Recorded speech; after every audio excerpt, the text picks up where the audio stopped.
This is Car Seat Blog's overview of the Nuna Exec all-in-one child safety seat. This is essentially the premier all-in-one on the market. You will find it at specialty baby retailers and some larger department stores online such as Nordstrom also carry the Exec. You will not find it at the big box or major online retailers. So definitely check your local baby store to see if they carry Nuna and the Exec, Pippa, Ace, and their other models. And we were going to do a quick overview of installation of the Exec into a 2021 Toyota RAV4 Prime. This is basically similar installation as to what you would find in any 2019 and newer RAV4 hybrid models. Also apply the same configuration of rear seat contours and seat belts. But also pretty typical for any vehicle in an outboard seating position is going to be pretty much the same. So we'll take a quick look at rear facing installation and go over a few of the features. I have removed some of the newborn inserts, which are easy to remove, and the crotch strap cover, which keeps the crotch strap from being hot on baby's legs in the hot summer sun. Will help you with that. So I've removed those. The other inserts are also very easy to remove. This infant head insert also simply unsnaps. So just for demonstration, we are going to show it without those so that you can get a better view of the Exec as I am installing, and we'll go over a few of the adjustments as well. We're going to start with the Recline Adjustment. This button, one on each side, will allow you to do the recline from booster and forward facing modes all the way down to the rear facing modes. We are going to put it into the number 1 setting of the rear facing section, which is the most reclined for our demonstration. And you can check the manual to see the requirements for which recline setting to use depending whether you are in the rear facing, forward facing, or booster modes.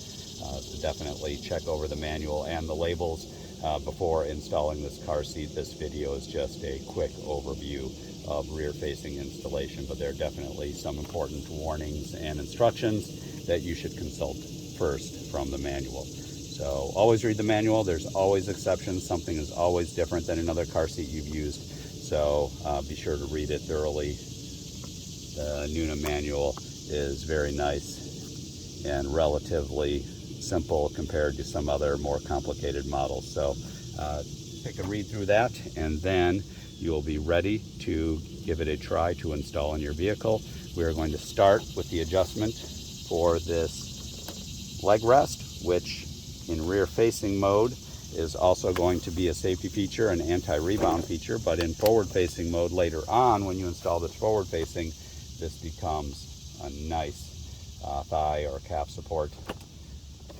And you just push the buttons on both sides and rotate it to the desired position after, of course, reading the manual to see the instructions in the manual. But for rear facing mode, we are going to rotate it upward, and we are going to choose a position that essentially matches the contour of the rear vehicle seat back. So push the buttons, find a position that matches the contour.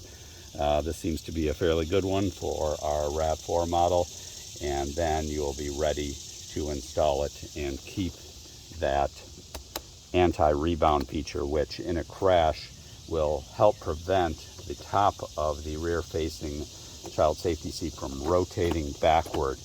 Without an anti-rebound feature in a very severe frontal crash or in a rear impact, it is potential for a rebound or movement of this seat to come toward the back of the vehicle, and in an extremely severe incident, allow perhaps the child's head to strike a part of the interior, the head restraint, or the pillar. So these anti-rebound features required in Canada, but often present on models in the United States as well.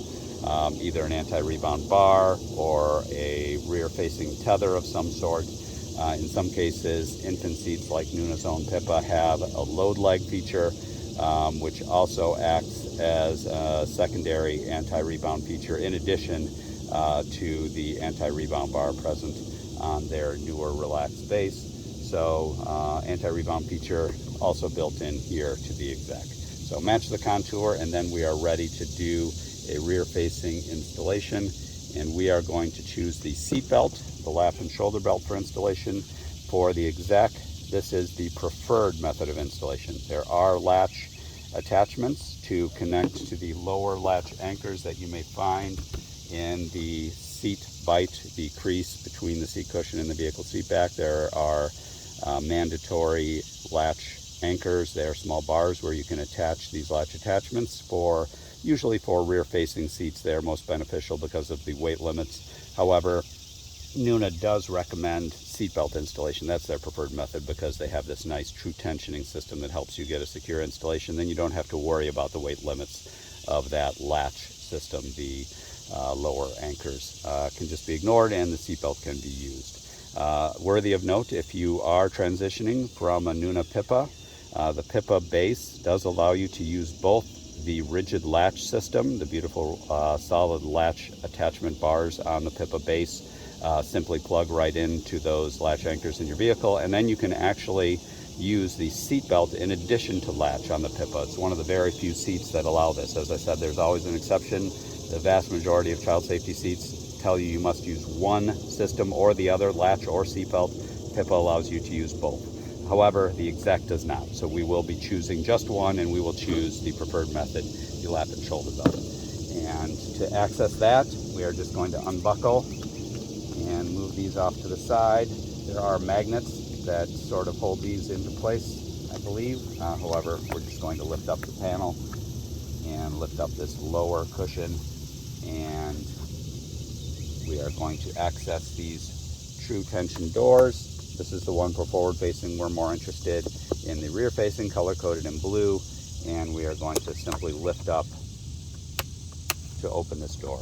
Give you a better look. Those lower latch attachments I mentioned are buried down under this true tension door system, but we are going to leave them in their stored position. Open up this door, and this is going to be our belt path. If you can see, there's even a handy label inside here that shows you exactly where the seat belt is going to be routed for our rear facing installation. And then we are going to pass it through. I will note that the cup holders have to be opened on both sides, and you can just reach in and kind of pop this cup holder out, lift it up into the locking position, and then you will have the opening where you can pass the seat belt through that belt path. And there's another label right here in the corner showing you, hey, this is where the seatbelt goes. It does not go over here. That's for later in booster mode when a seatbelt will go there. But we're using the blue labels for rear facing. Pass the seatbelt through the open cup holder position. The lap and shoulder belt feeds through, and then you will have opened, of course, the cup holder on the other side as well, and pass it through the open cup holder on the other side. Buckle it in to the buckle on the far side until you have everything into position. And then what we are going to do is pull all of the slack out of the system. I'm not going to struggle by compressing the Nuna Exec into the vehicle seat cushion. I'm not going to rock it back and forth while I'm tugging. I'm not going to put any significant amount of effort into it because this true tension door system is going to help me tighten it. All I need to do to start is to pull on this shoulder belt and just get most of the slack out. Just an easy push, like I said, not really compressing or putting a lot of effort into it. And then I'm going to come back and close this true tension door on top of it. So once I've pulled out all the slack, push down on that true tension door system until it latches closed, and then we're going to check the installation. And to do that, I'm going to grip the Exec with my hand down here where the seat belt is routed, so in this area, and push back and forth. And you can't really probably get a great view on the camera, but the whole vehicle is kind of shaking with it. It installed very securely. It does not have to be that secure. In most vehicles, that true tension door system works beautifully, and you will get a very secure installation to where it's only moving just a little bit. You might see an eighth or a quarter of an inch of movement at most, or it might be rock solid, such as this, and the whole vehicle may shake. Doesn't have to be that secure.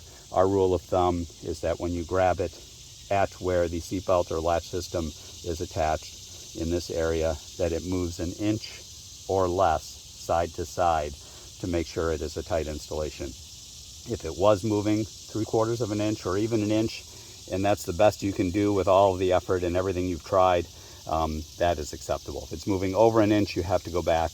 You may have to pull more of that slack out before closing that true tension door. So if the case in your vehicle is just not getting tight enough, you may have to put a little more effort into it and get a little bit more slack out.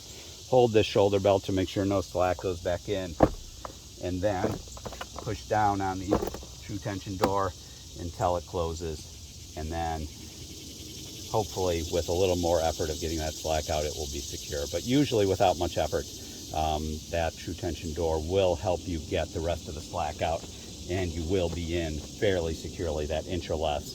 And then also we check front to back, so the motion of this seat on the vehicle seat forward to backward, also 1 inch or less. We'll grab it down here on both sides, try to pull it forward and back. This one again is not budging, but you could have up to 1 inch of front to back movement. Other types of movement, rotation. You can see this is moving maybe an inch. If I try to rotate it back here, that's acceptable. All rear-facing car seats, they can have some amount of rotation or rebound movement. This anti-rebound feature is preventing us from having that rebound movement, which is great. But other car seats that lack that feature may have some movement more than an inch out at the top of the seat or away from the seatbelt at the back of the rear-facing seat toward the front of the vehicle. There can be a little more movement there, and that's okay. It's down here where the seatbelt is, side to side, front to back, 1 inch or less. You can see this installed very securely. And then either before or possibly preferably after you have closed that true tension door, you must go pull this seatbelt all the way out until you put it into that locking mode where you can kind of hear that clicking to show that it's ratcheting in and keeping all that slack in, and then you can no longer pull that slack out. In other vehicles that do not have this type of retractor where you pull it all the way out and it goes into that locking mode, there's a different method of locking the seatbelt. Usually it will be in the buckle. There will be a locking latch plate on the buckle in some vehicles. Read your owner's manual for your vehicle to make sure that that has a locking mode and make sure that it is locked, usually in many vehicles by pulling that shoulder belt all the way out. So once that is done, that will keep the seatbelt slack from coming through the system and causing the installation to loosen up over time. But once you've locked it, you don't have to worry about that. It will remain locked and secure until you intentionally remove it to move it into another position or to turn it forward facing or to use it in another vehicle. As far as limits go, rear facing, we are going to be able to use this up until the child is usually, say, this is a very tall seat. You know, many kids will be able to get well beyond the 2 years that was recommended as a minimum for rear facing. So definitely go until at least 2 years old, and agencies like the American Academy of Pediatrics now recommend that you go rear facing beyond 2 years as long as the child is still within the limits of the rear facing car seat. And so you do want to make sure that you follow those weight and height limits. This has a 50-pound rear facing weight limit, and then you'll need to consult the manual to make sure that they are within the rear facing height limits. But again, most kids will be able to get easily to 2 years old. Kids who are shorter of stature could get to 4 or 5 years old rear facing in the Nuna Exec. So basically full-size newborn all the way up to 4 to 5 years old. And then the Nuna Exec can be used in forward-facing harness mode. Turns around to make sure that you're following the red indicators for recline and for seatbelt path. There's another true tension door system on the back for forward-facing mode later on when this is rotated to forward-facing, and then that mode can be used up to 65 pounds or the forward-facing height limits that are in the manual. So be sure to follow those. And then after that, children can be using the booster mode. So forward-facing mode, many children will outgrow it by height or be ready to use a booster well before that 65-pound maximum forward-facing weight limit. We generally recommend that children be at least 5 years old to transition to a booster. Some children who are very mature are ready to transition to booster at 4 years and 40 pounds. Again, check the minimum limits for your car seat or booster seat for when children are ready to transition. We generally recommend 5 years old for maturity for using the Exec in booster mode. So with that, just a couple of other notes. The harness height adjustment is a simple squeeze on this lever and it adjusts up and down. We generally recommend reading thoroughly the manual for where to position, but the usual rule for rear facing is to position it such that the harness straps at the shoulder slots are right at the level of the child's shoulders. So if the child was taller and they're kind of pushing up into these head restraints, into the side impact cushions, then you know once they're getting that tall that you may have to raise it up to keep these shoulder strap slots at the level of the child's shoulders. If one position is too low and one position is too high, you can see it's a very fine level between not even probably a half an inch of adjustment. Choose the one that is lower rather than the one that is higher if the child's shoulders are in between. For rear facing, we always choose the one that is lower. That rule changes for forward facing, but for rear facing, keep these harness strap slots at or below the child's shoulders. So easy height adjustment on the Nuna Exec. You won't have to uninstall it or anything to adjust higher as the child grows, and everything adjusts beautifully. We'll also mention the graphite fabric and merino wool on the Exec is flame retardant free, so no nasty flame retardant chemicals are going to be touching baby's legs or arms as they move around. Claimed to be very breathable, keeps baby cool in the summer, warm in the winter, etc. So we love the merino wool and other flame retardant free fabrics that are becoming more common on car seats in the industry. The Exec has that. And also another pair of dye-free inserts. So that comes in the box as well. So great features on the Nuna Exec and easy installation in rear facing, and really a beautiful seat. It is spendy. You will only find it at specialty baby retail stores, but worthy investment since it is an all-in-one product and will last generally if you choose to use the Exec for your newborn, or if you transition from something like a Nuna Pippa rear-facing only infant seat after a year or so to the Exec, you'll be using the Exec all the way until your child outgrows the high back booster. Some children may need a backless booster if they outgrow the high back booster mode of the Exec by height. If they're taller of stature, you still may need a backless booster at that point, but those are generally very inexpensive and easy to find at pretty much any store. But for the majority of their life in car seats, the all-in-one Exec will work beautifully for them, and it's a beautiful seat as well. So check out our full review of the Nuna Exec All-in-One at www.carseatblog, or find it in the link in the description below. Feel free to leave us a question, subscribe to our YouTube channel, and follow us both on YouTube, and follow our feed at carseatblog.com for more information and reviews on child safety seats, on family vehicles, and other occupant safety issues. Again, carseatblog.com.